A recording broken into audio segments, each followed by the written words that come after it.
Magandang hapon po sa lahat po ng ating mga kasamahan sa industriya. Ito po si Katuring, ang tangkero ng bayan. Muli po bumabati sa inyo ng magandang buhay, no?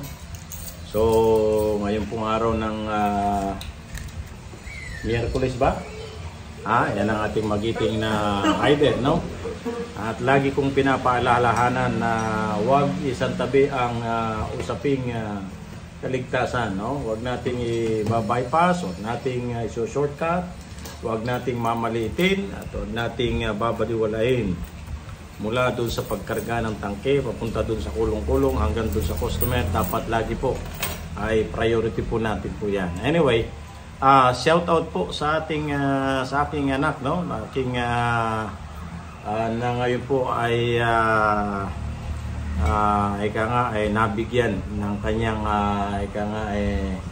recognition, recognition pa lang, dahil mga Martes, Miyerkules, by next week ay lalakarin namin ang LTO nito papunta dun para mas lalo pong maging tawag nito, buong buo ang pagkaligal niya. Ayan.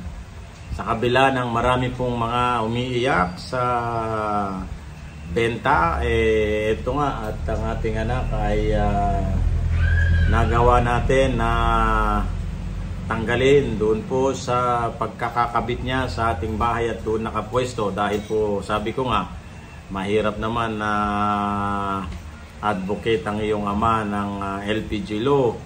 Ngaw-ngaw tayo ng ngaw-ngaw dito, tapos ikaw pala na sarili niyang anak ay nag-i-illegal. So, ayun po, pinatigil po natin yon hanggang sa ito po, nagkaroon po tayo ng isang pwesto dyan. At pansamantalang tumigil po ang operasyon niya.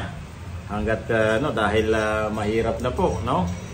Kaya, ayun, harinawa na maging matagumpay, no? Kaya ganoon din po sa ating mga kasamahan, huwag po kayong masisiraan ng loob. Tuloy lang po ang inyong marketing. Lagi po nandyan po ang buhay, no? May isang kasamahan tayo na ano daw ba ang gagawin niya? Sabi niya maayos naman ang bigay ko sa rider. Malaki na po ang aking inilalabas, sabi niya, pero ang benta ko ganun pa rin po, napakahina. O ba? Wala naman pong ibang nakikita ko na gagawin natin para lumaki ang benta natin, kundi tayo po ay mag-market, no? Huwag po kayong pagsasawaan na mag-market, dahil nandyan po ang buhay ng ating negosyo. Kahit ano pong larangan o industriya na pasukin natin, hindi pwedeng hindi tayo magma-market. Ang pagmamarket po ay hindi po natatapos sa isang taon. Tuloy-tuloy pong gawain yan hanggat ikaw po ay kabilang pa at nandyan pa sa isang industriya na kinabibilangan mo. So sa bahagi po natin, wag ho tayong masyadong pakampante, dahil alam naman natin marami po tayong mga competitors o kakumpetensya. Nandyan ang legal, nandyan ang illegal, at nandyan ang legal na illegal. Ayan, kanya ito pong Department of Energy ay wala rin pong sawang magpaalala at magpalabas ng kanilang mga recent inspection para siyempre bigyan ng warning at bigyan ng paalala, no? Ito pong mga kasamahan natin na hanggang sa ngayon sa halip na ayusin ang kanilang lisensya ay doon pa rin sila sa illegal. Kaya kalaban natin hindi lamang po ang legal, illegal, pati rin po ang legal na nag-illegal, multi-brand, multi-character, multi-license.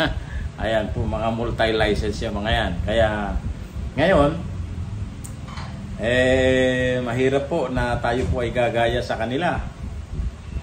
Para ano pa, tayo po nagpalisensya, kung babahiran naman po natin ng mga kailigalan, yung pong ating negosyo, sabi ko nga sa inyo, di ba? Tama na, sa akin naman, tamang may pumasok lang, may pambayad sa renta, may pambayad sa rider, may pang-uwi naman tayo ng konti ng ulam. Masaya na po tayo doon. So sa BIR, ito naman kahit papaano, siyempre meron naman po tayong naibabahagi, no? Kahit papaano sa atin pong kaban, pambansang kaban. Yung pong collecting agency ng yung pong biyaya. May nare-resibuhan naman na po tayo kahit papaano. Kaya yung mga nagsasabi diyan na ibabagsak presyo niya, asahan mo na.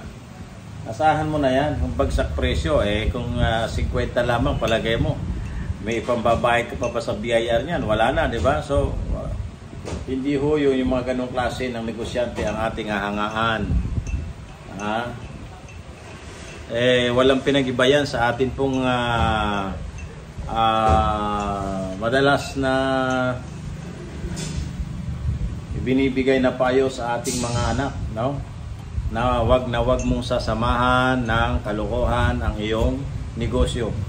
Pag sinamahan mo ng kalokohan ang iyong negosyo, one thing for sure, yan po ay babagsak at babagsak at babagsak din po yan. Hindi naman po tayo perfecto, no? Nag-overprice din po tayo, bakit hindi, di ba? Yun ay kung kinakailangan, depende po sa layo, no? Dahil alam naman natin, yung mga karinderya natin, sobrang talagang pailalim kung tumawag. Saan natin sila binabawi? Binabawi naman natin yan siyempre sa mga regular households na hindi naman natin yung kanilang paggamit ay 3, 4, 5, 6 to 7 months. Okay? So doon naman natin babawiin. So ngayong araw na ito ay isang customer po natin na karinderya ang lumipat sa ating kapitbahay. Hindi masama ang loob ni Catering. Natural lamang yon. Iniwanan ko nga siya, ma'am, sir, maraming salamat ha. Sige boss, tatawag na lang ako sa'yo. Yan, kasi natural, di ba? Hindi siya satisfied sa pricing mo. Ayaw ko namang sobrang ibaba ng ibaba. Sobrang baba na. Punta lang naman tayo sa normal. Na kailangan may matitira naman para doon sa iyong operational transaction, no? Tulad halimbawa, nagbabayad ka pa ng biyaya, nagbabayad ka ng renta mo, meron kang sariling rider, pati ikaw kumakain at etc. Di ba? So mga maintenance, meron ka pang utilities, may tubig ka pa, may kuryente ka pa. Di ba? So saan mo kukunin yan? Siyempre sa mga produkto mo. Kung ano mo naman na lahat, hindi na pwede. Maghiwa-hiwalay muna tayo. Pagka magandang bigayan ng ating dealer at kaya kong ibaba, dahil bababaan natin. Pero wag mong sasamaan loob natin. Ganyan lamang po ang ating normal na takbo sa negosyo natin. Come and go. May papasok, may aalis, okay? May mananatili. Ganun lamang po mga kapatid.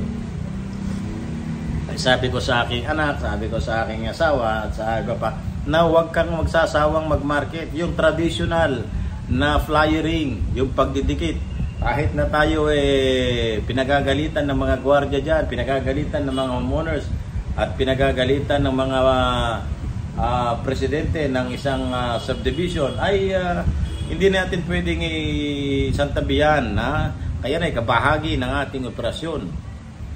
So, wag mong tipirin, gumastos ka, magbayad ka ng magmamarket sa'yo, tuloy lang, at least twice a week, o 3 beses isang linggo, may bumalik na 3, yung 3 naman, mananatili naman sa'yo ng 2 buwan, 3 buwan, 5 buwan, di ba?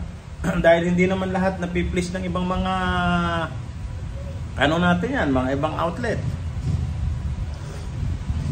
So, asahan natin yan dahil, September 1, sabi nga natin, 7 piso ang itinaas ng ilang LPG companies.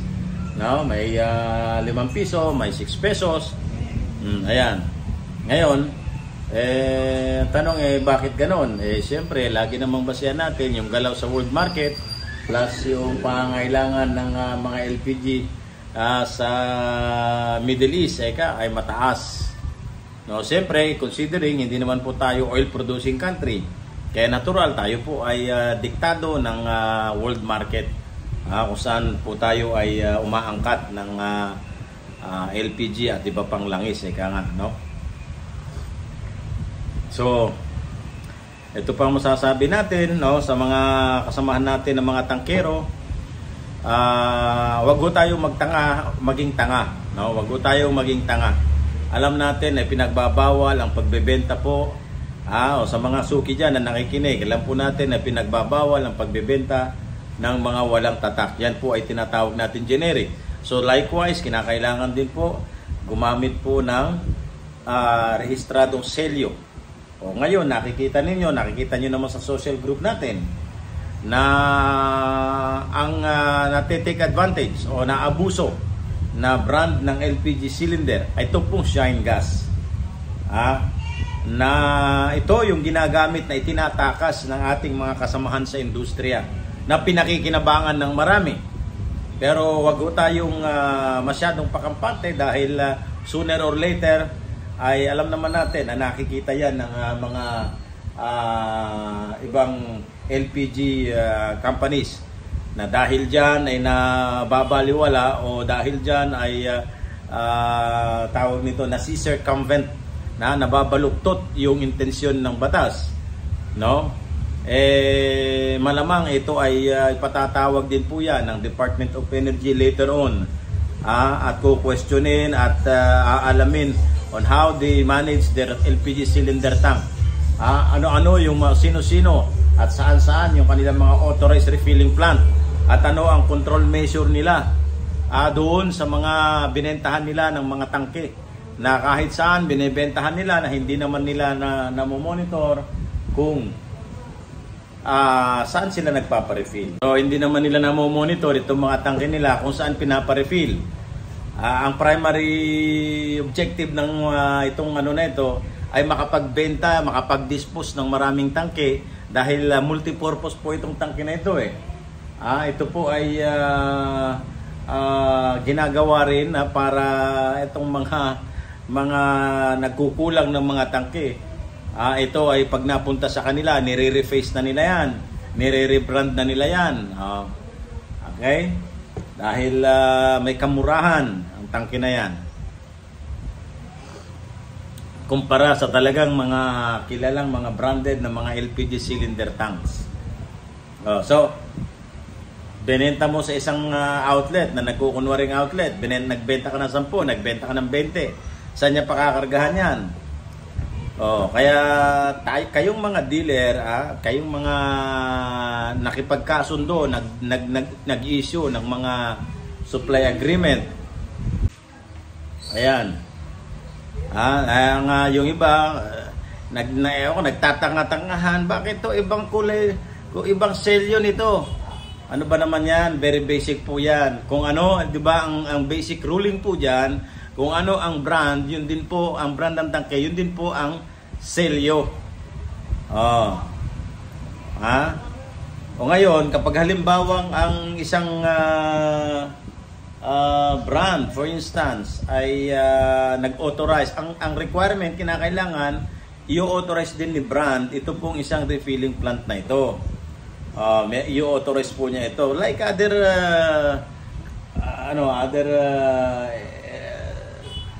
brand na wala naman silang malapit na mga refilling plant sa ibang area, na malalayo sila. So nag-authorize sila. Ngayon lang dapat tignan ng ito ng ng mga nagbibigay ng authorization na in terms of control ng standards at saka nung kanilang pricing, dahil masisira po ang kanilang